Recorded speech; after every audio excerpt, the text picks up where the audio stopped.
मैं अरुणा कुजूर, सहायक प्राध्यापक भूगोल, हॉली क्रॉस विमेंस कॉलेज अंबिकापुर से। एमए ज्योग्राफी सेकेंड सेमेस्टर में एक पेपर है एनवायरमेंटल एंड फॉरेस्ट लॉज, जिसके फोर्थ यूनिट में एक टॉपिक है concept of ecology and ecosystem. इसके सेकेंड पार्ट में हमने इकोसिस्टम के बारे में देखा था। ये इसका थर्ड पार्ट है जिसमें हम विस्तार से पारिस्थितिक तंत्र के प्रकार की चर्चा करेंगे। हमने देखा था किसी क्षेत्र में जीवों का अपने आसपास के वातावरण से जो अंतर संबंध पाया जाता है उसे पारिस्थितिक तंत्र या पारितंत्र कहा जाता है, जहाँ जैविक घटक और अजैविक घटक परस्पर क्रियाशील रहते हैं। यह एक खुला तंत्र है जिसमें प्राकृतिक या मानवीय कारणों से परिवर्तन होता रहता है। पारिस्थितिक तंत्र पानी की एक बूंद जितना छोटा और महासागर जितना विशाल भी हो सकता है। हमारी पृथ्वी पर पाया जाने वाला जैव मंडल स्वयं एक विशाल पारिस्थितिक तंत्र का उदाहरण है। इसके बाद हम देखेंगे पारिस्थितिक तंत्र के प्रकार। इसे हम मुख्य रूप से दो भागों में बांट सकते हैं। पहला है प्राकृतिक पारिस्थितिक तंत्र यानी कि नेचुरल इकोसिस्टम।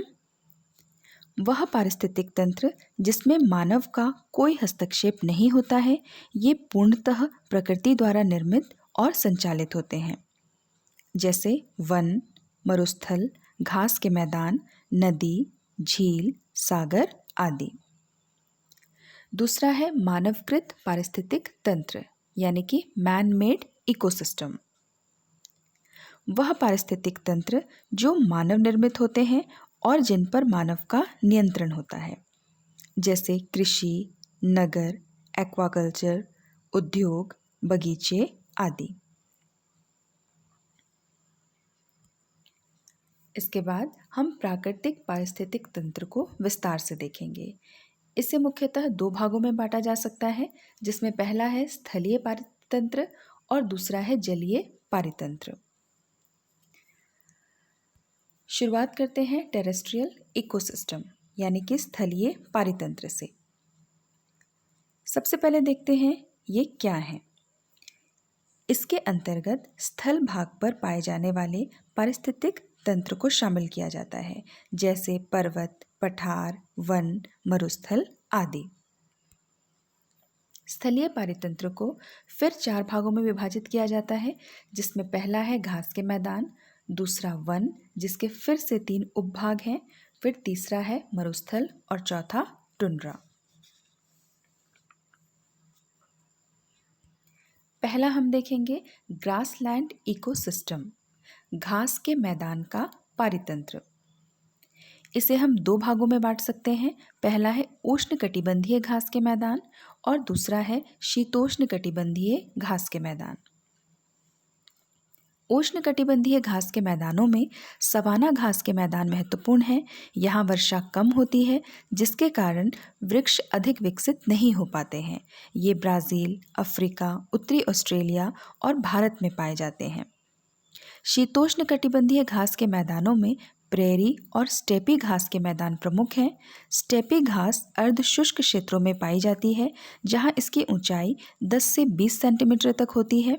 वहीं प्रेरी घास की लंबाई स्टेपी से अधिक होती है, क्योंकि ये आर्द्र यानी नमीयुक्त क्षेत्रों में पाए जाते हैं, जहाँ इसकी ऊंचाई 45 से 60 सेंटीमीटर तक होती है। ये यूरोप, अर्जेंटीना, दक्षिण अफ्रीका और ऑस्ट्रेलिया में पाए जाते हैं।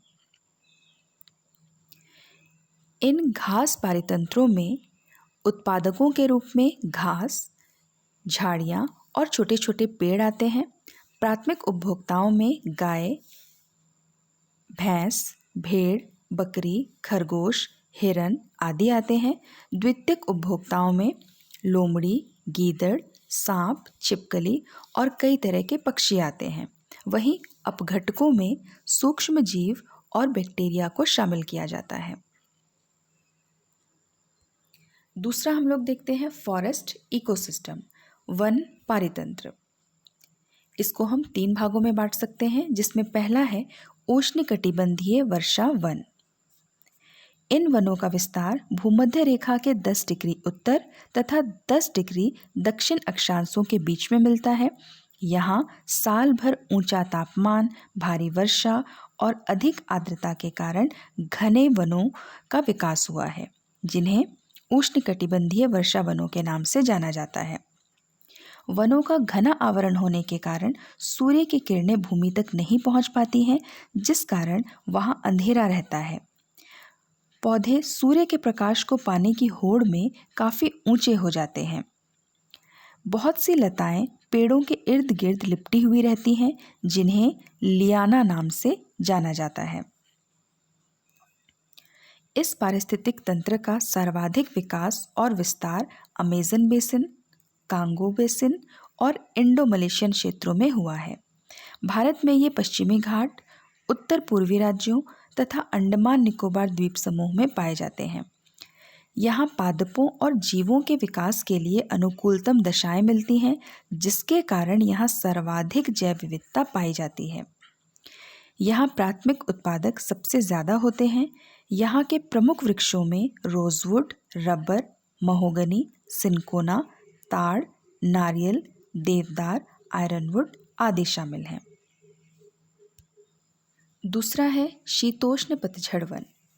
ये वन उत्तरी गोलार्ध में 40 डिग्री से 60 डिग्री अक्षांशों के बीच और दक्षिणी गोलार्ध में 25 डिग्री से 40 डिग्री अक्षांशों के बीच मिलते हैं।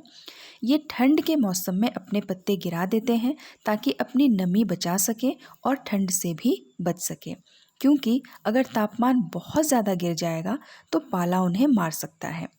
ये वन मुख्य रूप से चीन, जापान, कोरिया, उत्तर पश्चिमी यूरोप, पश्चिमी कनाडा और सेंट लॉरेंस प्रदेश तथा पूर्वी संयुक्त राज्य अमेरिका में पाए जाते हैं। यहाँ ओक, मैपल, हेमलॉक, बीच, अखरोट, चेस्टनट, पॉपुलर, ऐश, हिकोरी, चेरी, बर्च आदि वृक्ष पाए जाते हैं। तीसरा है बोरियल या उत्तरी शंकुधारी वन, जिसे टैगा वन के नाम से भी जाना जाता है। इसका विस्तार 50 डिग्री से 70 डिग्री उत्तरी अक्षांशों के बीच मिलता है। यहाँ मुलायम लकड़ी के शंकुधारी वृक्षों की अधिकता है, जिनमें प्रमुख वृक्ष चीड़, स्प्रूस, लार्च, सिडार, हेमलॉक और देवदार हैं। इन पेड़ों ने यहाँ के प्राकृतिक वातावरण के अनुसार अपने आप को ढाल लिया है।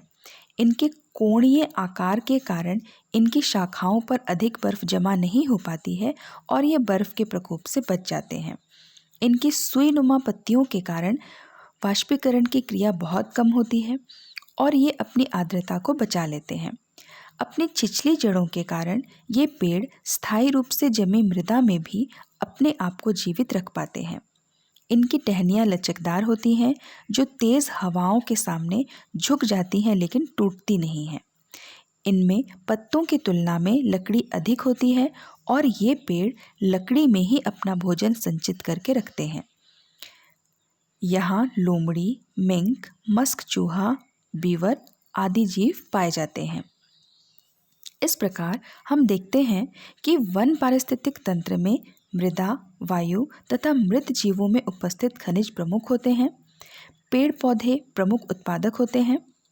प्राथमिक उपभोक्ताओं में शाकाहारी जीव और द्वितीयक उपभोक्ताओं में मांसाहारी जीव प्रमुख होते हैं। तीसरा हम देखेंगे डेजर्ट इकोसिस्टम, मरुस्थलीय पारिस्थितिक तंत्र। ऐसे क्षेत्र जहां 25 सेंटीमीटर से कम वार्षिक वर्षा होती है मरुस्थल कहे जाते हैं। ये दो प्रकार के होते हैं, गर्म मरुस्थल और ठंडे मरुस्थल। गर्म मरुस्थलों में सहारा, कालाहारी, थार और ऑस्ट्रेलिया प्रमुख है। वहीं ठंडे मरुस्थलों में तिब्बत और गोबी प्रमुख है। कम वर्षा और ऊंचे तापमान के कारण केवल वही वनस्पतियां उग पाती हैं जो इसे सहन करने की क्षमता रखती हों। यहाँ पर कांटेदार झाड़ियाँ और कैक्टस आदि उगते हैं।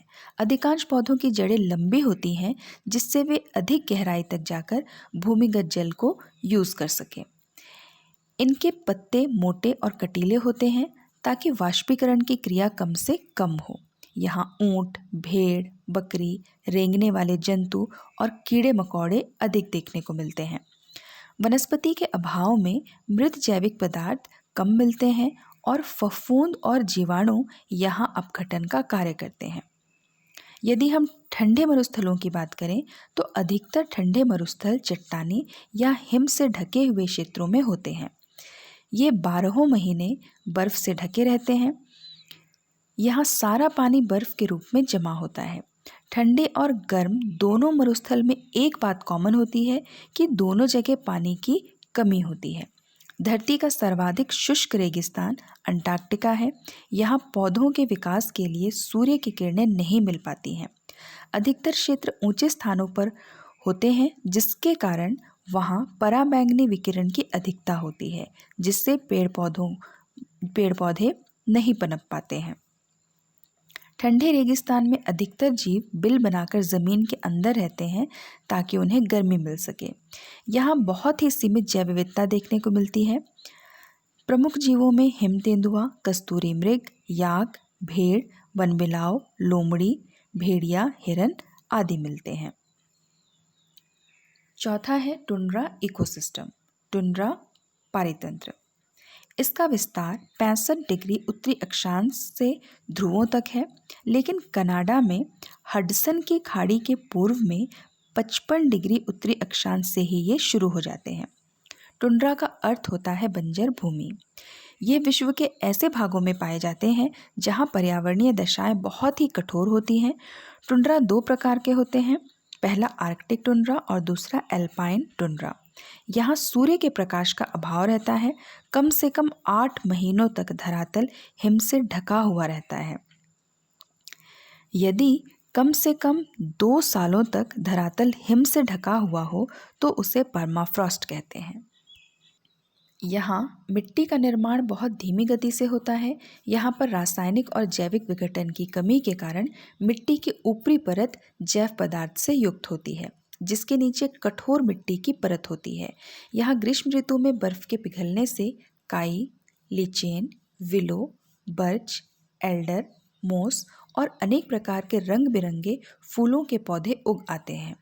वहीं जीवों में रेंडियर, कैरीबाऊ, ध्रुवीय भालू, मुस्क बैल, मुस्क चूहा, ध्रुवीय लोमड़ी और चिड़िया पाई जाती है। समुद्र में बर्फ की सतह के नीचे मछलियाँ भी मिलती हैं, जैसे व्हेल, सील और वॉलरस इसमें प्रमुख हैं। इसका विस्तार अलास्का व उत्तरी कनाडा और यूरेशिया के उत्तरी तटीय भाग, ग्रीनलैंड का तटीय भाग और आसपास के छोटे छोटे द्वीप समूह और साथ ही दक्षिण गोलार्ध में अंटार्कटिका महाद्वीप के तटीय भागों को शामिल किया जाता है। नेक्स्ट हम आते हैं एक्वेटिक इकोसिस्टम यानी कि जलीय पारिस्थितिक तंत्र के अंतर्गत। जलीय पारिस्थितिक तंत्र को हम 3 भागों में बांटते हैं, जिसमें पहला है स्वच्छ जल पारितंत्र, दूसरा संक्रमणकालीन पारितंत्र और तीसरा सागरीय पारितंत्र, जिसको हम लोग बारी बारी से देखेंगे। शुरुआत करते हैं फ्रेश वाटर इकोसिस्टम यानी कि स्वच्छ जल पारितंत्र से। स्थल पर पाए जाने वाली नदियों, प्राकृतिक नालों, झीलों, तालाबों, दलदलों, झरनों आदि में ताज़ा जल पाया जाता है। इनमें जो पारिस्थितिक तंत्र पाया जाता है उसे ही स्वच्छ जल पारितंत्र कहा जाता है। इसे हम 2 भागों में बांट सकते हैं, जिसमें पहला है स्थिर जल पारिस्थितिक तंत्र, जिसे लैंटिक वाटर इकोसिस्टम भी कहा जाता है। स्थिर जल अर्थात ठहरा हुआ पानी जो एक स्थान पर स्थिर रहता है, उसमें कोई मूवमेंट यानी कि गति नहीं होती है, जैसे झील, तालाब, दलदल आदि। दूसरा है प्रवाहित जल पारिस्थितिक तंत्र, जिसे हम लोटिक वाटर इकोसिस्टम भी कहते हैं। इस पारिस्थितिक तंत्र में जल प्रवाहित होते हुए आगे बढ़ता है, जैसे नदी, सरिता, झरना आदि। इनमें गति होती है, जिससे ये ढाल के अनुरूप आगे की तरफ बढ़ते हैं।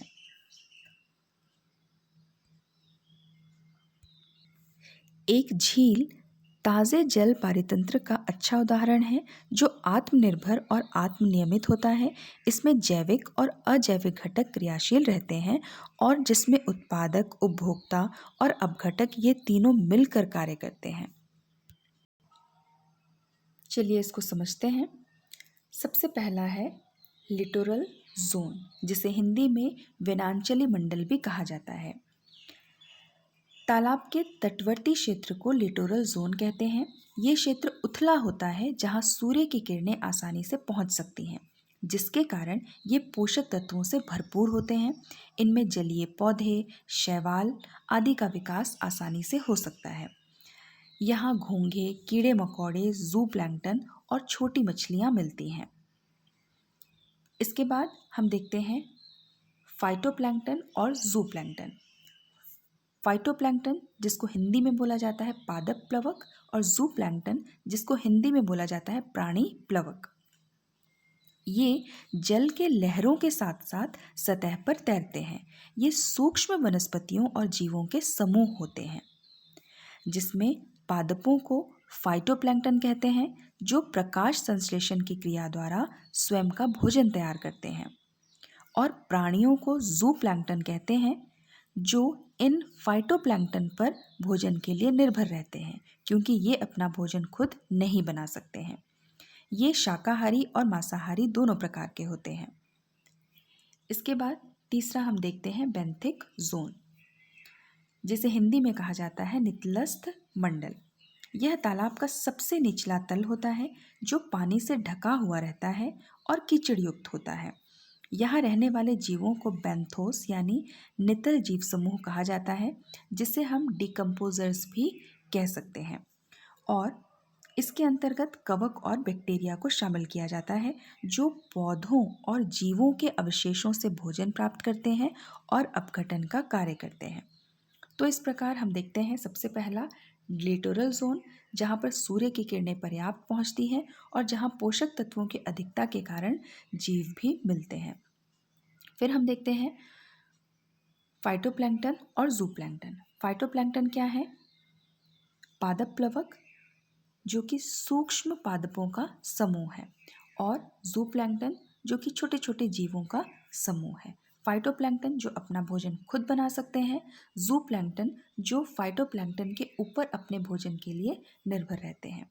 फिर तीसरा है बेंथिक जोन, जो कि सबसे निचला तल होता है, जहाँ पर डिकम्पोजर्स यानी कि बैक्टीरिया और कवक जैसे जीव मिलते हैं। इसके बाद हम देखेंगे लेक इकोसिस्टम का पिरामिड। इसमें हम देखते हैं प्रोड्यूसर्स यानी कि उत्पादक के रूप में फाइटोप्लैंक्टन्स यानी पादप प्लवक और एल्गी यानी कि शैवाल होते हैं। नेक्स्ट हम देखते हैं प्राइमरी कंज्यूमर्स यानी कि प्राथमिक उपभोक्ता, जिसमें जू प्लैंक्टन यानी कि प्राणी प्लवक होते हैं, जो कि फाइटोप्लैंक्टन और एल्गी को खाते हैं। फिर हम देखते हैं सेकेंडरी कंज्यूमर्स, द्वितीयक उपभोक्ता, जो कि इंसेक्ट हैं यानी कि कीड़े मकोड़े, जो कि जू प्लैंक्टन को खाते हैं। फिर नेक्स्ट हम देखते हैं टेरिटरी कंज्यूमर्स यानी कि तृतीयक उपभोक्ता, जिसमें कि फिश मछली है, जो कि कीड़े मकोड़ों को खाती है। तो इस प्रकार हम देखते हैं कि एक पिरामिड बनता है। इसी प्रकार झीलों, नदियों, झरनों आदि का अपना पारिस्थितिक तंत्र होता है, जिसमें उत्पादक, उपभोक्ता और अपघटनकर्ता के बीच पारस्परिक अंतर संबंध पाया जाता है, और वे अपने क्षेत्र में अलग अलग पारिस्थितिक तंत्र का निर्माण करते हैं। दूसरा है ट्रांजिशनल इकोसिस्टम यानी संक्रमणकालीन पारितंत्र। ये ऐसे प्राकृतिक क्षेत्र हैं जहाँ दो अलग अलग पारिस्थितिक तंत्र आपस में मिलते हैं। यहाँ अलग अलग जलवायु और पर्यावरणीय दशाओं के कारण विशेष अनुकूलन तंत्र एक दूसरे के बीच विकसित होते हैं। इसे हम 3 भागों में बांट सकते हैं, जिसमें सबसे पहला है ज्वार नदमुख पारिस्थितिक तंत्र यानी कि एस्चुरी इकोसिस्टम। वह क्षेत्र जहाँ नदी का ताज़ा जल समुद्र के खारे जल में आकर मिलता है, ज्वार नदमुख कहलाता है। यहाँ नदियों और समुद्र दोनों के पोषक तत्व भारी मात्रा में मिलते हैं, इसलिए विश्व के सर्वाधिक जैव विविधता यहीं पे देखने को मिलती है। एस्चुरी की दलदली भूमि और पौधे नदियों द्वारा लाए गए अवसादों और प्रदूषकों को अवशोषित कर जल को स्वच्छ बनाते हैं। इसके बाद हम दूसरा देखेंगे, वेटलैंड इकोसिस्टम, आर्द्र भूमि पारितंत्र। आर्द्र भूमि उसे कहा जाता है जहां भूमि और जल मिलते हैं। इसके अंतर्गत दलदल, पंक भूमि यानी कि कीचड़ युक्त भूमि, पीठ भूमि यानी कि जल युक्त भूमि, जिसे हम इस चित्र में देख सकते हैं। ये जो बीच में हमें दिखाई दे रहे हैं, जल के बीच में भूमि के टुकड़े, इसी को कहा जाता है पीटलैंड। इनके बनने में हजारों वर्षों का समय लगा है और ये भी जैव विविधता के प्रमुख क्षेत्र होते हैं। फिर हम देखते हैं ये कृत्रिम या प्राकृतिक, स्थायी या अस्थायी, स्थिर या गतिमान, ताज़ा या खारे जल के क्षेत्र, इन सब को इसके अंतर्गत रखा जा सकता है। अब यहाँ कंफ्यूज होने की ज़रूरत नहीं है, क्योंकि यहाँ पर हमने सभी को शामिल कर लिया है। यानी कि यहाँ दलदल भी है, कीचड़ भी है, जलयुक्त भूमि भी है, कृत्रिम भी है, प्राकृतिक भी है, स्थायी भी है, अस्थायी भी है, स्थिर भी है, गतिमान जल भी है, ताज़ा जल भी है, खारा जल भी है। हमने सबको इसके अंतर्गत रख लिया है। लेकिन इन सभी में एक चीज़ ध्यान रखनी है कि जिसमें पानी की गहराई 6 मीटर से ज़्यादा न हो, उसी को हम आर्द्र भूमि के अंतर्गत रखते हैं। इसका एक छोटा सा एग्जाम्पल लेते हैं कि यदि हम अपने गार्डन को पाइप से पानी दे रहे हैं, तो भूमि और जल दोनों आपस में मिलेंगे। भूमि गीली होगी तो उसको भी हम आर्द्र भूमि कहेंगे, क्योंकि वहाँ पर जो जल की गहराई है वो 6 मीटर से कम है। वहीं पर अगर हम धान के खेत को लें तो वो भी हमारी आर्द्र भूमि के अंदर आएगी। क्यों? क्योंकि वहाँ पर भी जो जल की गहराई है वो 6 मीटर से कम है। तो ऐसे किसी भी क्षेत्र को हम आर्द्र भूमि के अंतर्गत शामिल करेंगे जिसकी गहराई 6 मीटर से कम होगी। यह एक विशिष्ट प्रकार का पारिस्थितिक तंत्र होता है जो जैव विविधता में समृद्ध होता है। यहाँ कई प्रकार की वनस्पतियाँ जैसे कमलगट्टा, मखाना, सिंघाड़ा, नरकुल, सेवार, औषधीय पौधे आदि शामिल होते हैं।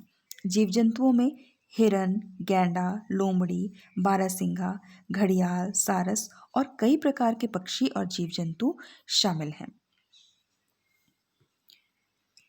इसके बाद हम देखेंगे तीसरा, मैंग्रोव पारिस्थितिक तंत्र, मैंग्रोव इकोसिस्टम। सबसे पहले हम यहाँ देखते हैं मैंग्रोव क्या है।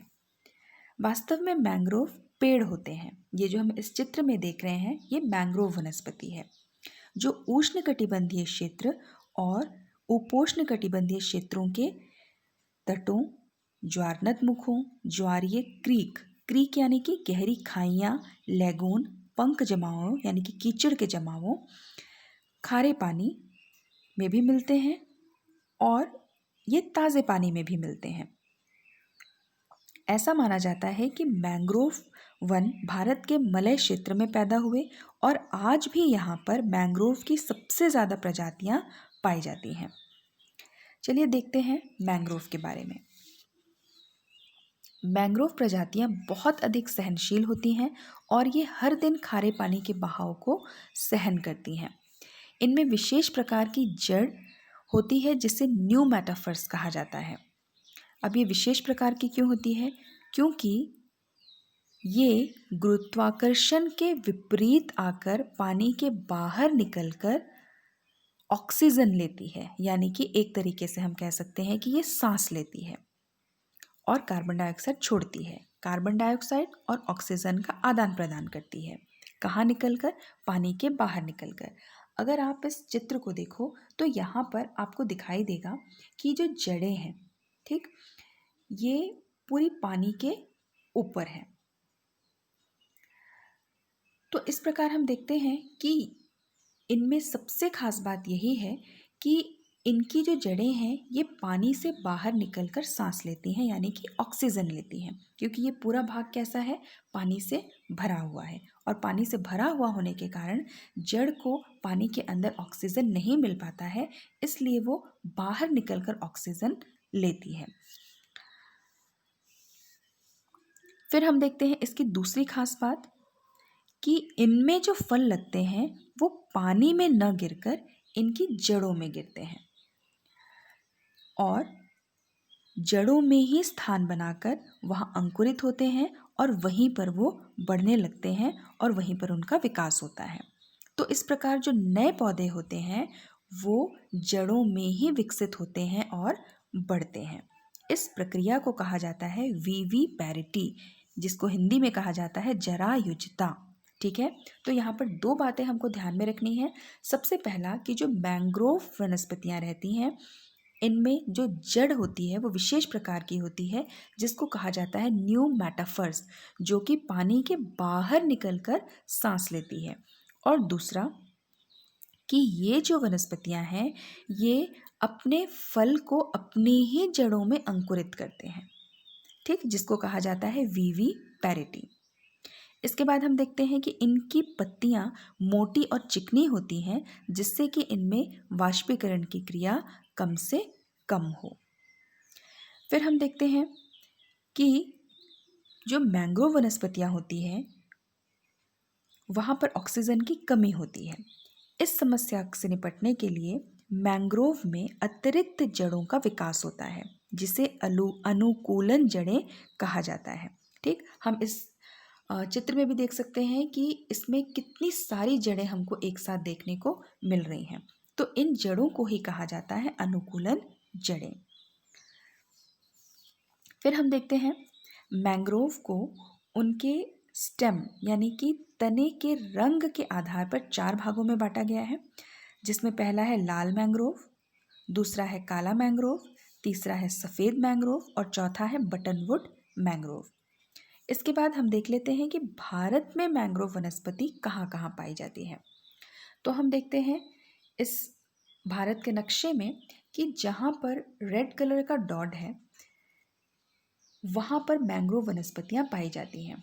और अगर हम ध्यान दें तो ये पूरा का पूरा जो भाग है ये हमारा तटीय क्षेत्र है, यानी जहाँ पर खारा पानी और मीठा पानी आपस में मिलता है, या हम कह सकते हैं यहाँ पर किसका ट्रांजिशन हो रहा है, लैंड वर्सेस वाटर का। इसके बाद हम देखते हैं मराइन इकोसिस्टम, सागरीय पारिस्थितिक तंत्र। सागरीय पारिस्थितिक तंत्र ताज़े जल पारिस्थितिक तंत्र से बिल्कुल अलग होते हैं। क्यों अलग होते हैं ये हम देख लेते हैं। पृथ्वी का 71% भाग सागर और महासागर है, मतलब ये आकार में बहुत ही बड़े होते हैं। इसका जल खारा होता है, जिसमें 35 ppt यानी कि 35 प्रति हजार नमक होता है।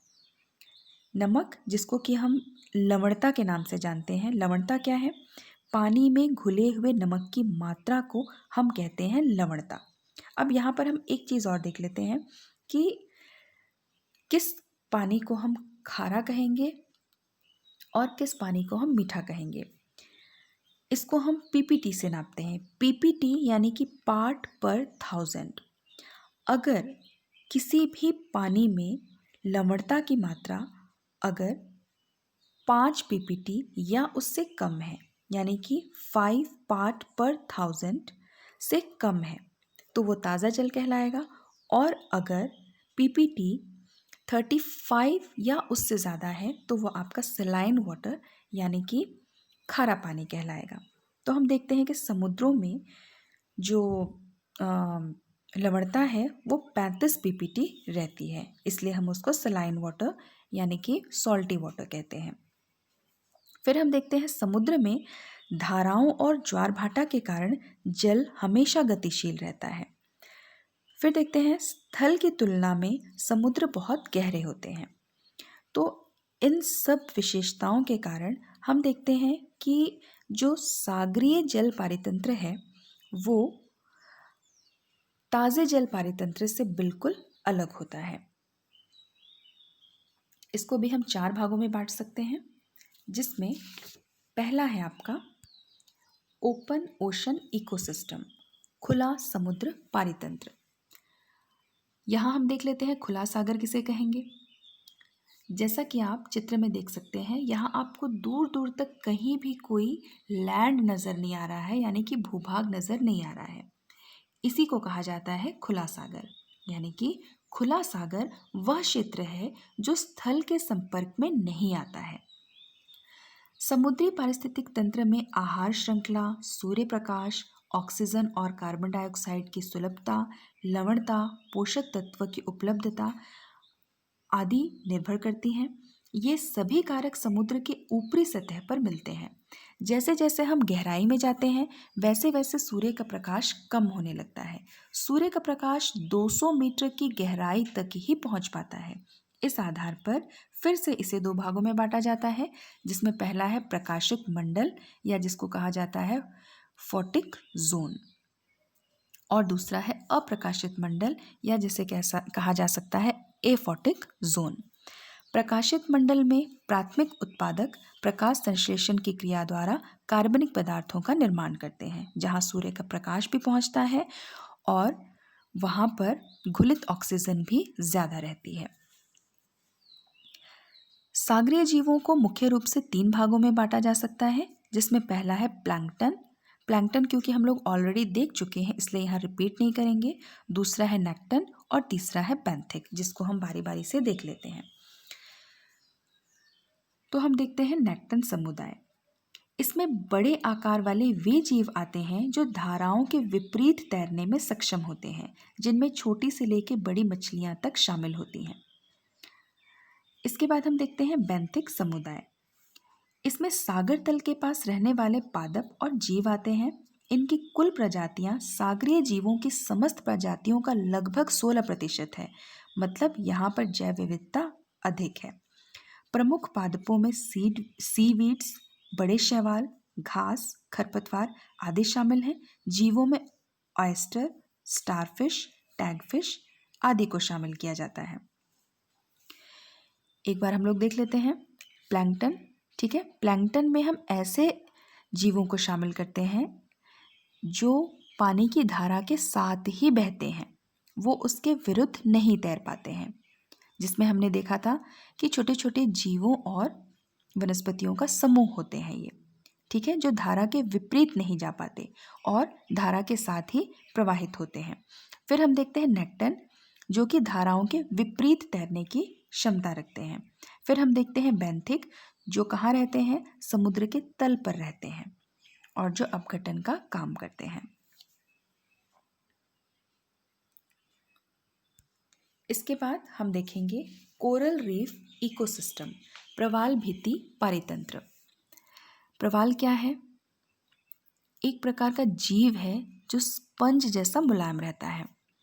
प्रवाल चूना प्रधान मुलायम जीव है जो चूने की कठोर खोल बनाकर रहता है। ये मुख्यतः उष्णकटिबंधीय सागरों में 30 डिग्री उत्तर से 30 डिग्री दक्षिण के मध्य पाए जाते हैं। इसका प्रमुख कारण यहाँ 20 से 21 डिग्री सेंटीग्रेड तापमान है, जो इनके जीवित रहने के लिए ज़रूरी है। ये कम गहराई वाले स्थानों पर मिलते हैं क्योंकि इनके विकास के लिए सूर्य का प्रकाश और ऑक्सीजन भी आवश्यक है। साथ ही पानी बिल्कुल साफ होना चाहिए, क्योंकि अगर पानी गंदला होगा या उसमें अवसाद होंगे तो उसके कारण प्रवाल के मुंह बंद हो जाएंगे और वो मरने लगेंगे। जब किसी प्रवाल की मृत्यु होती है तो एक कड़ी के रूप में या हम कह सकते हैं चेन के रूप में वे जुड़ते चले जाते हैं और पेड़ की टहनियों की तरह बढ़ने लगते हैं, जो एक दीवार का रूप ले लेते हैं। इसी दीवार जैसी रचना को प्रवाल भित्ति यानी कि कोरल रीफ कहा जाता है। जैसा कि आप इस चित्र में देख सकते हैं कि ये कितने कलरफुल होते हैं। इसका सबसे अच्छा एग्जाम्पल है ऑस्ट्रेलिया का ग्रेट बैरियर रीफ। अगर हम भारत की बात करें तो भारत में ये अंडमान निकोबार द्वीप समूह, कच्छ की खाड़ी, मन्नार की खाड़ी और लक्षद्वीप में भी मिलते हैं। इसके बाद हम देखेंगे बैरियर द्वीप पारितंत्र, बैरियर आइलैंड इकोसिस्टम। सागर में मृदा के अवसाद से इनका निर्माण होता है, जैसा कि हम इस चित्र में देख सकते हैं। हिमयुग की समाप्ति के साथ ही इनके बनने की प्रक्रिया शुरू हो गई थी। ये तटीय क्षेत्र को तूफान से बचाते हैं। यह स्थल और जल दोनों पारितंत्र के बीच बनता है, जिसमें दोनों प्रकार की प्रजातियां पाई जाती हैं। इसकी सीमा बदलती रहती है। ये जैव विविधता के प्रमुख क्षेत्र होते हैं। नेक्स्ट हम देखेंगे शोर लाइन इकोसिस्टम, तटरेखा पारितंत्र। यह उच्च ज्वार और निम्न ज्वार के क्षेत्र के बीच में पाया जाता है। यह क्षेत्र जलधारा, लवणता, तापमान, आर्द्रता आदि पर निर्भर करता है। इसे दो भागों में बांटा जा सकता है। पहला है रेतीला तट और दूसरा है पथरीला तट। ये क्षेत्र भी जैव विविधता में समृद्ध होते हैं। यहाँ जंतु प्लवक, घोंघा, केकड़ा, आयस्टर, बीटल स्टार आदि जीव पाए जाते हैं। इसके बाद हम देखेंगे मैन मेड इकोसिस्टम, मानव निर्मित पारितंत्र। ऐसे पारितंत्र जो मानव ने बनाया है, जिसे मानव अपनी आवश्यकता अनुसार परिवर्तित भी कर सकता है और नियंत्रित भी कर सकता है, जैसे उद्यान, बांध, जलाशय, नहरें, कॉलोनी आदि। मानव निर्मित पारिस्थितिक तंत्र को हम फिर से चार भागों में बांट सकते हैं। पहला है कृषि पारितंत्र, दूसरा है मानव निर्मित वन पारितंत्र, तीसरा है नगरीय पारितंत्र और चौथा है एक्वाकल्चर पारितंत्र। चलिए सभी को हम बारी बारी से देख लेते हैं। सबसे पहला है एग्रीकल्चर इकोसिस्टम, जिसको एग्रो इकोसिस्टम भी कहा जाता है, कृषि पारितंत्र। मानव द्वारा आर्थिक उद्देश्यों की पूर्ति के लिए बड़े बड़े भूभागों पर फसलें उगाई जाती हैं, जिनमें प्रमुख हैं चावल, गेहूँ, मक्का, ज्वार, बाजरा, गन्ना, चाय, कहवा, रबर आदि। इसे फसल पारितंत्र भी कहा जाता है। अधिकतर एक ही फसल लगाई जाती है, लेकिन कभी कभी आवश्यकता के अनुसार एक से अधिक फसलें भी ली जाती हैं। ये बहुत ही सरल पारितंत्र होते हैं, जिसमें प्रजातीय विविधता न्यूनतम होती है, अत्यधिक अस्थायी और स्वपोषी नहीं होते हैं, खरपतवार को बढ़ावा देते हैं और पादप रोगों के प्रति संवेदनशील होते हैं। मृदा में पोषक तत्वों की कमी होती है। इसमें रासायनिक उर्वरक डाला जाता है, जिससे कि इसको पोषक तत्व मिल सके। कृत्रिम सिंचाई और जल प्रबंधन की आवश्यकता पड़ती है। ये पूरे तरीके से मानवीय देखभाल पर निर्भर रहते हैं। इसके बाद हम दूसरा देखेंगे मैन मेड फॉरेस्ट इकोसिस्टम, मानव निर्मित वन पारितंत्र। इस पारितंत्र में वृक्षों की विशेष प्रजातियां शामिल होती हैं। इन पेड़ों को खाली भूमि, निजी भूमि, सड़क के किनारे, नहर के किनारे, रेलवे लाइन के किनारे, कृषि अयोग्य भूमि पर, गांव पंचायत की भूमि पर आदि क्षेत्रों में लगाया जाता है। इसका उद्देश्य आर्थिक दृष्टि से उपयोगी पौधों को लगाना होता है। इसमें प्रजाति विविधता बहुत ही कम होती है। इनमें एक ही आयु के वृक्ष लगाए जाते हैं। ये पेड़ रोगों के प्रति अत्यंत संवेदनशील होते हैं। इनको निरंतर मानवीय देखभाल और प्रबंधन की आवश्यकता पड़ती है। फिर हम देखते हैं अर्बन इकोसिस्टम, नगरीय पारितंत्र। यह मानव निर्मित पारितंत्र है, जिसमें वह प्राकृतिक पर्यावरण के साथ अंतर्क्रिया करता है। इस पारितंत्र में प्राकृतिक पर्यावरण, यहाँ रहने वाले लोग और उनके कार्य नगर का निर्माण करते हैं और एक ऐसा संगठन बनाते हैं जिसमें सांस्कृतिक और सामाजिक गतिविधियां संचालित होती हैं। किसी नगर में अधिवास, औद्योगिक इकाइयां, व्यापारिक प्रतिष्ठान, सड़कें व गलियां, रेलें, खेल के मैदान, उद्यान, विद्युत केंद्र आदि का विस्तार देखने को मिलता है। यहाँ भिन्न भिन्न कार्यों के लिए भिन्न भिन्न इकाइयाँ बनाई जाती हैं, जिससे पूरे नगर को सुनियोजित तरीके से संचालित किया जा सके। यहाँ प्रायः वनस्पतियों और जीवों का अभाव देखने को मिलता है। वहीं उद्योगों से निकलने वाले अपशिष्टों के उचित प्रबंधन के अभाव में प्रदूषण की समस्या बनी हुई है। मानव निर्मित इस कृत्रिम वातावरण का प्रकृति पर प्रतिकूल प्रभाव पड़ा है, जिसका प्रमुख कारण मानव द्वारा प्रकृति के जैविक और अजैविक संसाधनों का अविवेकपूर्ण तरीके से दोहन करना है। नेक्स्ट हम देखेंगे एक्वाकल्चर परितंत्र, जिसको एक्वाकल्चर इकोसिस्टम भी बोला जाता है। इसमें जलीय जीवों और पौधों का कृत्रिम संवर्धन किया जाता है। इसमें विशेष रूप से व्यावसायिक दृष्टि से महत्वपूर्ण ताज़े व खारे जल की मछलियों, घोंघों और जलीय पौधों की खाद्य प्रजातियों का संवर्धन किया जाता है। जैसा कि हमने देखा, प्राकृतिक जल पारितंत्र में अत्यधिक जैव विविधता देखने को मिलती है, लेकिन मानव निर्मित इस पारितंत्र में कुछ ही प्रजातियों का संवर्धन किया जाता है, इसलिए यहाँ पर विविधता देखने को नहीं मिलती है। मछलियों की ज्ञात 20,000 प्रजातियों में मानव केवल 22 प्रजातियों का ही संवर्धन करता है। ये पारितंत्र भी मानवीय देखभाल और प्रबंधन पर पूरे तरीके से आश्रित होते हैं। इस प्रकार हमने देखा, पारितंत्र को हम दो प्रमुख भागों में बांट सकते हैं। पहला प्राकृतिक और दूसरा आर्टिफिशियल, या जिसको हम मैन मेड या मानव निर्मित पारिस्थितिक तंत्र कहते हैं। फिर इनको हम कई उपभागों में देखते हैं। तो इस प्रकार हमने देखा कि पारिस्थितिक तंत्र कई प्रकार के होते हैं।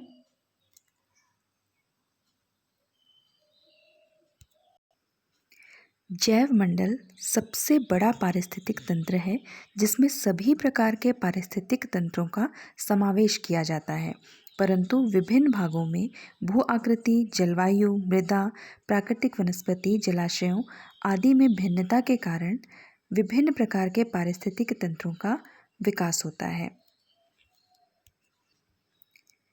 जिनमें से हमने कुछ प्रमुख पारितंत्र को देखा। धन्यवाद।